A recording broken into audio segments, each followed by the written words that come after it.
Selamat berjumpa lagi pada kuliah online kita yang semi-semi resmi, semi-semi informal pada kali ini. Hari ini adalah bagian dari pertemuan ke-7 mata kuliah analisis portfolio, produk, dan layanan serta manajemen merek di program studi MM Undip. Dan pada pertemuan ke-7 ini pokok bahasannya adalah bagaimana memformulasi hasil analisis gap nilai atau value gap analysis untuk menjadi dasar pengembangan produk dan layanan dari keseluruhan portofolio pemasaran sebuah perusahaan. Untuk melakukan itu, maka langkah yang biasanya ditempuh adalah tentu pertama kita sajikan hasil value gap analysisnya yang menunjukkan value-value seperti apakah ya yang seharusnya ada sebagai salah satu consumer attractors, sebagai salah satu daya tarik atau daya penarik konsumen. Nah, dari value gap yang dianalisis akan diformulasi semua pilihan-pilihan produk dan layanan yang akan dikembangkan. Untuk kemudian itu akan disajikan dalam sebuah portfolio profile, ya, atau product and service portfolio profile yang memberikan gambaran mengenai posisi dari masing-masing portofolio yang kita kembangkan dalam perusahaan atau organisasi kita. Untuk menentukannya masuk dalam bagian mana dari profil portofolionya, kami menggunakan sebuah matriks, yaitu matriks dengan dua sisi dasar, yaitu yang pertama adalah peluang atau kemungkinan, ya, bagaimana atau seberapa produk-produk yang kita jual itu masuk dalam kategori fast moving product kah atau slow moving. Jadi sisi yang pertama kita lihat dari pola pergerakan produk dalam pasar yang sering disebut juga dengan istilah sales turnover. Seberapa cepat perputaran produk yang kita bisniskan akan nampak dari perputaran penjualannya. Sehingga kita akan menemukan ada turnover yang tinggi, juga ada turnover yang rendah. Di sisi yang kedua, kita menggunakan ukuran tingkat margin yang secara industri atau industrial basis, ya, atau rata-rata industri biasanya memberikan gambaran, ya, produk-produk atau unit-unit produk yang kita kembangkan, kita jual seperti ini, apakah mereka memiliki margin penjualan yang relatif tinggi atau relatif rendah. Jadi dengan dua kategori dari dua sisi seperti tadi, paling tidak kita akan mendapatkan 4 sel. Tentu boleh dibuat jadi 6 sel dan sebagainya. Nah, setelah kita membuat itu, maka kita menganalisis produk-produk yang ada dalam portofolio kita atau yang kita rencanakan, dia berada pada sel yang mana. Karena tentu masing-masing sel itu akan memiliki strategi pemasaran yang berbeda. Nah, bagaimana strategi pemasarannya nanti diformulasi? Nah, para mahasiswa akan memanfaatkan teknik sales strategy scorecard. Sebuah teknik penyajian strategi yang terukur dengan baik. Karena kita semua sepakat bahwa bila sebuah rencana diartikulasikan dengan baik. Dalam artian dapat diukur dengan baik. Dan selalu ada adagium dalam manajemen. If you can measure it, then you can manage it. Itu artinya, atau itu memberi ruang pada kita bahwa seberapa bagus pun strategi yang dibuat, kalau itu tidak dapat diukur, ya tentu saja akan sulit untuk dijalankan. Karena itu menggunakan pendekatan seperti itu, kami bersama para mahasiswa, mereka belajar bagaimana menyusun sebuah marketing planning scorecards, dan itu dijadikan dasar untuk mengembangkan atau lebih tepatnya mengartikulasikan rumusan strategi marketing yang akan dijalankan untuk mensukseskan pemasaran produk portfolionya. Bagaimana prosesnya? Mari kita simak hasil karya dari masing-masing mahasiswa pada minggu ke-7 ini. Ya, sambil sebelumnya kita belajar sedikit bagaimana caranya menyiapkan semua itu sebagai sebuah bahan ajar. Kami rasa demikianlah apa yang ingin kami sampaikan. Mari kita belajar bersama. Semoga memberikan sebuah sumbangan pemikiran yang inspiratif, aplikatif bagi para pembelajar semuanya. Kita lanjutkan.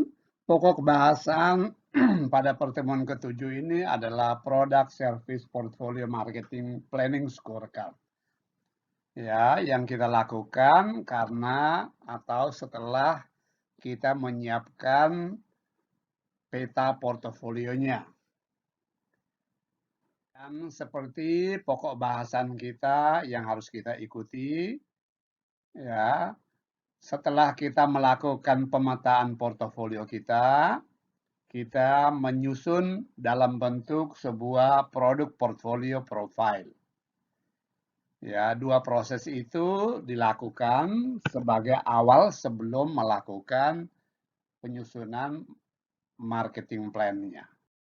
Bagaimana itu dilakukan? Mari kita lihat hal-hal apa yang akan kita pelajari hari ini. Kita hari ini akan belajar mengenai bagaimana menyiapkan produk portfolio marketing planning. Kita akan menyusun itu dengan beberapa langkah. Yang pertama, kita pastikan hasil daripada value gap analysis kita.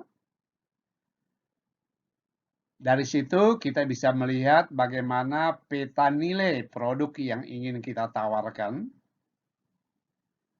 yaitu dalam bentuk portofolionya. Dan langkah ketiga adalah kita menyiapkan produk portfolio marketing planning. Bagaimana agar produk portfolio itu bisa dipasarkan dengan baik.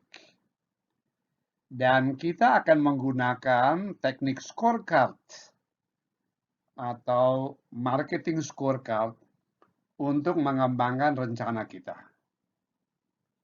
Mulai dari menyiapkan grand strateginya, strategic objektifnya atau tujuan dan sasaran strategiknya yang akan diikuti dengan menentukan atau merencanakan apa lagging performance indicators-nya.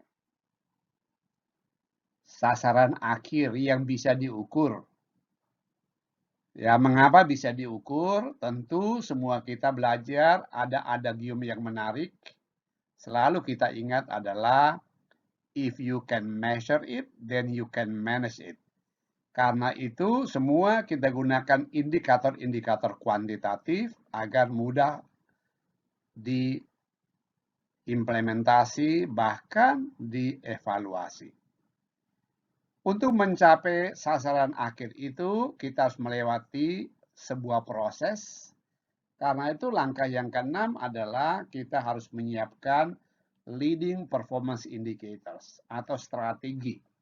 Apa saja yang akan kita lakukan agar lagging itu bisa didapat. Bila kita ingin mencapai lagging yang di sini, maka leading apa yang harus kita kelola.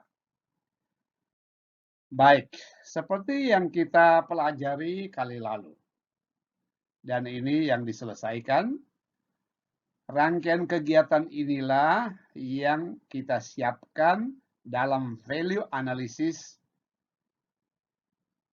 yang kita tujukan bagi perancangan portofolio produk dan layanan kita. Kita menyiapkan value analysisnya, lalu peta portfolio dari produk kita, seperti ringkasannya ada dalam slide ini. Yang secara teknis kita akan menggunakan tabel seperti ini. Kita lihat apa saja elemen-elemen nilai yang mau kita kembangkan. Tentu seperti yang kami gambarkan di sini, kita menggunakan nilai apa? Tentu ini maksudnya adalah menggunakan sebuah dasar teori. Misalnya kita mau mengadopsi teori yang namanya Service Dominant Logic atau SDL.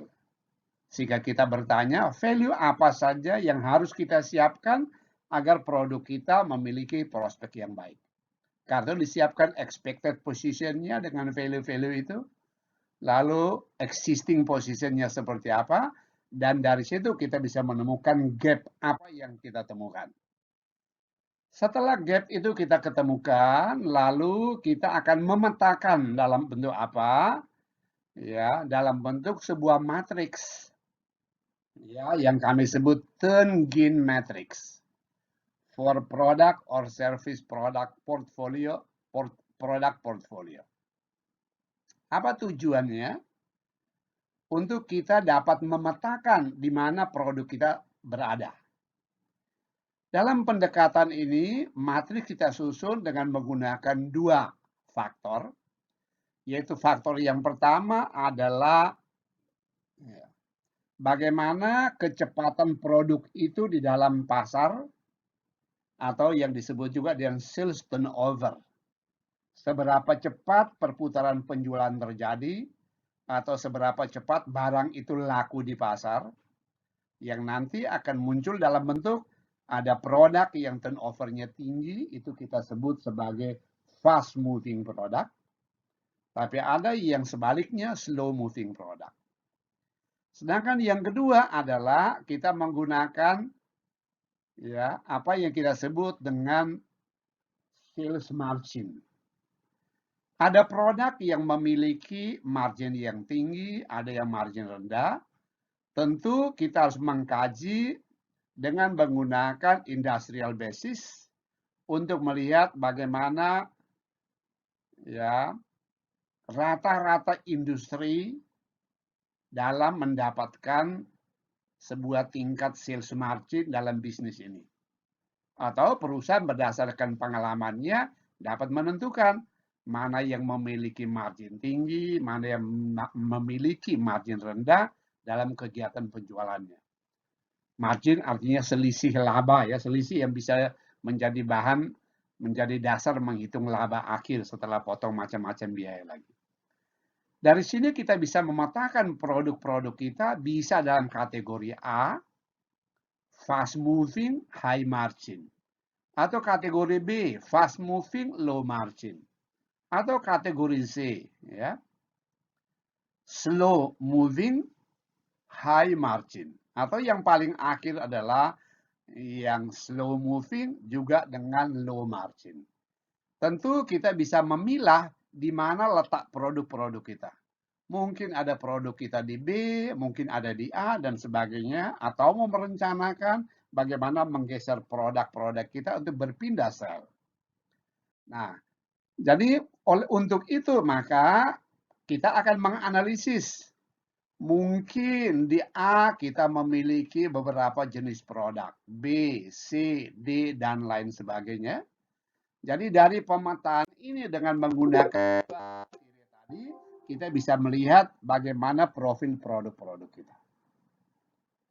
Ya, nah, untuk memahami ini secara jelas, secara lebih baik, untuk memiliki keterampilannya, maka kita akan menganalisis sebuah destinasi wisata, yaitu destinasi wisata Semarang Kota Lama, yang sedang dikembangkan oleh pemerintah kota dan masyarakat umumnya, yaitu membangun destinasi wisata itu menjadi sebuah destinasi wisata yang berkembang, yang maju, yang baik, dan yang diminati oleh konsumen. Oleh karena itu, maka masing-masing mahasiswa akan memetakan, tentu melakukan kajian dulu bagaimana profil-profil produk yang ada di sana dan bagaimana rencana yang bisa dia kembangkan untuk itu. Lalu kita akan menyiapkan rencana itu dalam bentuk tadi scorecard dengan memformulasi strateginya, apa misi atau visi dan misi kita, apa sasaran strategik yang ingin kita gapai, yang kemudian kita nyatakan dalam dua ukuran besar, yaitu lagging performance indicators dan leading performance indicators. Lagging performance indicators adalah indikator hasil akhir. Tetapi hasil akhir itu hanya dapat dicapai kalau ada hasil proses yang baik yang kita sebut dengan leading performance, dalam hal ini leading performance indicators. Nah, maka kita akan memformulasi masing-masing indicators itu dengan measures-nya apa, alat ukurnya apa, posisi saat ini seberapa, dan posisi yang diharapkan seperti apa. Atau sebaliknya pun tidak apa-apa. Menentukan dulu yang kami harapkan expected position ini, lalu existingnya masih seperti ini, dan sebagainya. Bebas. Ya. Nah, paling mudah adalah mari kita belajar bersama melalui tugas individu yang sudah diselesaikan oleh mahasiswa di kelas saya semester ini di minggu yang ke-7. Ya, di mana masing-masing sudah menyiapkan scorecard-nya, menyiapkan lengkap daripada analis portfolio ini. Mari kita lihat. Baik, mari kita lihat yang pertama. Ini adalah miliknya Rista Nurdianasari. Ya, mereka semua adalah mahasiswa Prodi MM Undip konsentrasi marketing, dan kami ada mata kuliah namanya analisis portofolio produk dan manajemen merek. Nah, apa yang dilakukan? Disinilah dibuat value gap analysis.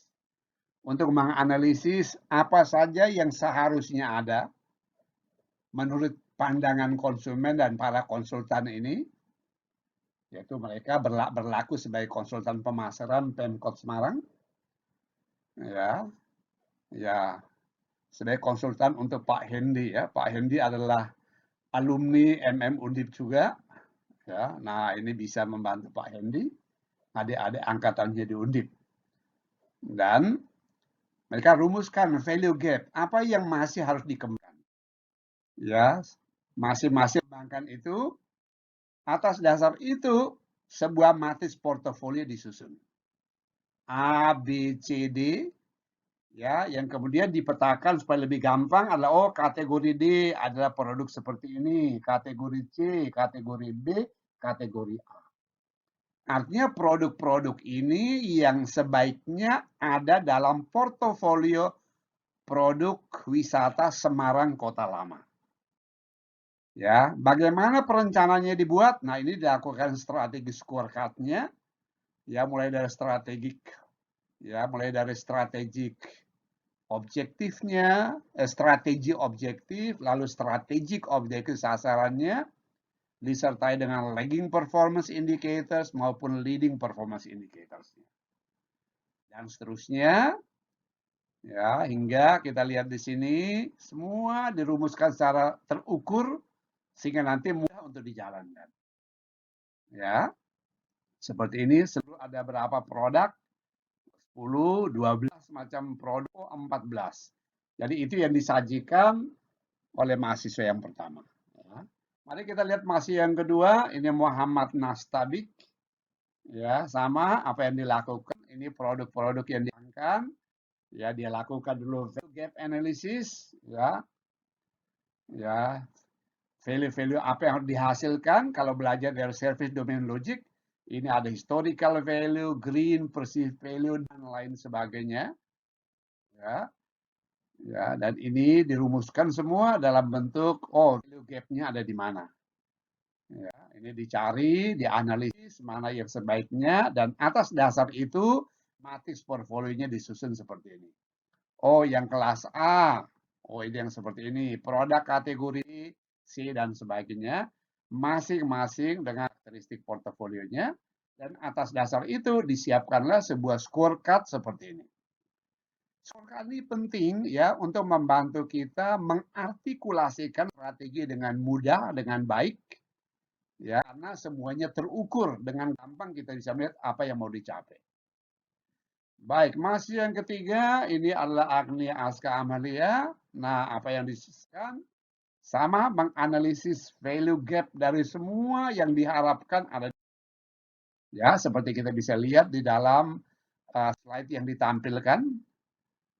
Portfolionya kemudian disiapkan, ini jenis-jenis produk yang direncanakan.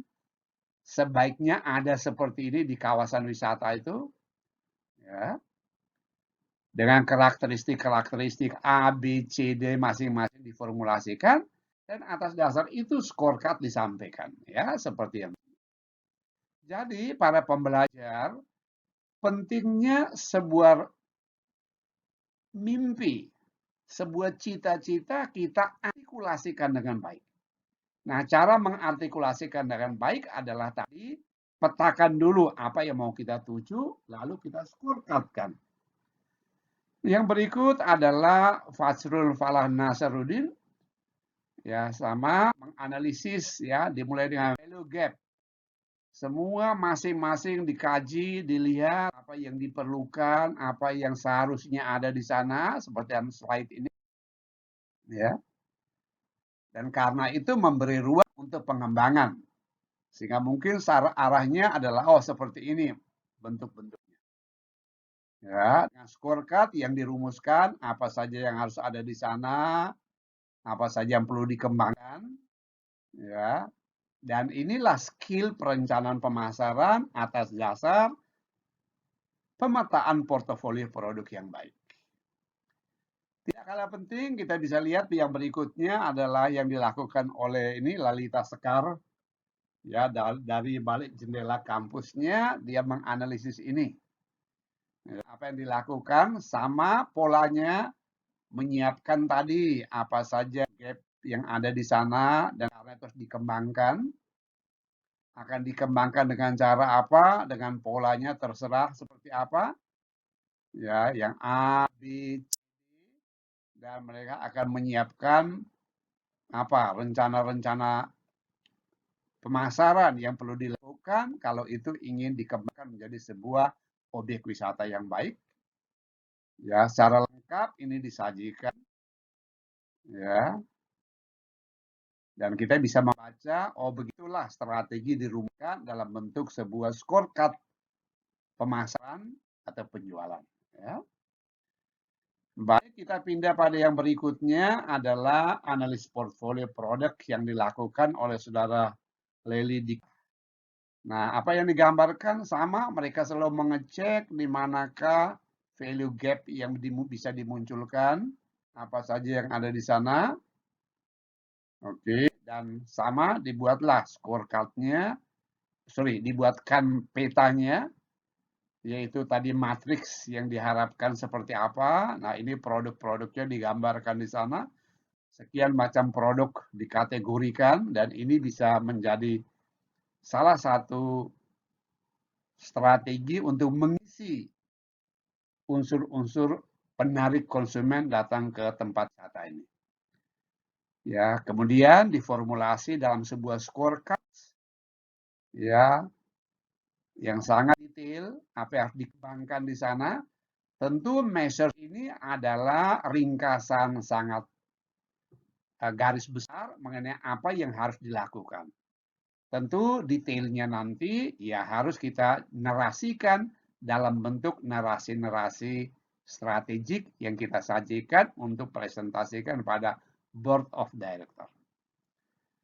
Jadi begitulah pemaparan daripada scorecard pemasaran untuk produk-produk yang sudah dipetakan dalam portofolio produk dan layanan dari destinasi.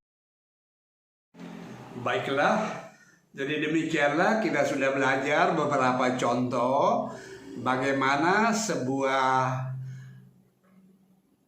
peta atau profil dari portofolio produk dan layanan perusahaan kita siapkan. Untuk selanjutnya disiapkan pula program perencanaan pemasarannya dalam bentuk sebuah marketing scorecard. Dengan scorecard tentu semuanya menjadi lebih baik, lebih jelas. Karena itu sering dikatakan adalah scorecard adalah merupakan cara yang baik untuk mengartikulasikan rencana kita. Bagaimana nanti detailnya untuk pemasaran ke depan nanti akan dipelajari pada sesi-sesi berikutnya, yaitu kita masih ada sesi ke-8 sampai sesi ke-14. Semester ini sesi ke-8 sampai ke-14 akan difasilitasi oleh Dr. Made Bayu, ya. Kiranya demikian, semoga apa yang disajikan hari ini memiliki manfaat dan memberikan inspirasi untuk kita semua bisa bekerja dengan lebih baik. Semoga bermanfaat.